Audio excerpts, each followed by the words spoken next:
দেখো আজকে কিন্তু একটা অন্যরকম রেসিপি তোমাদের দেখাবো, যেটা কিন্তু একদম সেদ্ধ আর হালকা খাবার, যেটা কিন্তু অনেক রিচ খাবার পরেও বেশ ভালো লাগবে।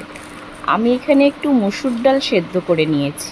মসুর ডাল সেদ্ধ করে নিয়েছি একটু কাঁচা পেঁয়াজ আর একটু রসুন দিয়ে, কাঁচা রসুন সেদ্ধ করা হয়ে গেছে। আমি এখানে একটা পাত্রের মধ্যে নিয়ে নিয়েছি, তার সাথে নিয়েছি একটু কাঁচা পেঁয়াজ আর একটু শুকনো লঙ্কা, একটু কাঁচা সর্ষের তেল, এই সবগুলো একসাথে। আর সঙ্গে কিন্তু আমি একটু ভাজা পেঁয়াজও নিয়েছিলাম। ভাজা পেঁয়াজটা তোমরা নিতেই পারো বা নাও নিতে পারো।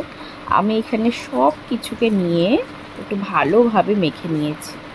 এই সবগুলোকে যদি একসাথে মাখা হয় না, মেখে যে এই জিনিসটা দিয়েই এত সুন্দরভাবে তৃপ্তি করে ভাত খাওয়া হয়ে যায়, কি বলবো তোমাদের।